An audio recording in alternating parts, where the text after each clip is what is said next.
राज्यात अन्न सुरक्षा आणि स्वच्छतेच्या मुद्द्यावरून नवा वाद निर्माण झाला आहे। FDA आयुक्त तुकाराम मुंढे यांच्या धडक कारवाईविरोधात आता हॉटेल आणि रेस्टॉरंट व्यावसायिक आक्रमक झाले।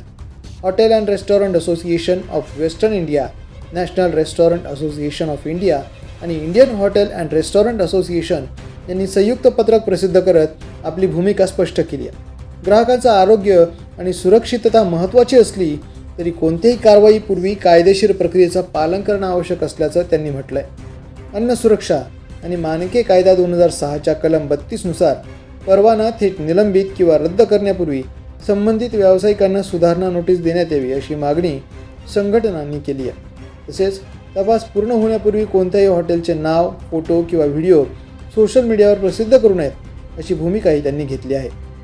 प्राथमिक तपासाच्या आधारे जाहीर वक्तव्य करणं चुकीचं ठरू शकतं, कारण पुढील तपासात अनेकदा नियमांचं पालन झाल्याचं समोर येत असल्याचं संघटनांचं म्हणणं आहे। दरम्यान नवी मुंबईतील पार्क इन रॅडिसन या 4 तारांकित हॉटेलचा परवाना FDAनं निलंबित केला होता।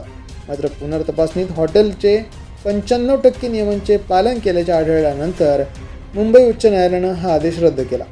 इतकंच नव्हे तर उच्च न्यायालयाच्या निर्देशानंतर FDAनं न्यायालयाने आणि मंत्रालयातील कॅन्टीनचीही तपासणी केली।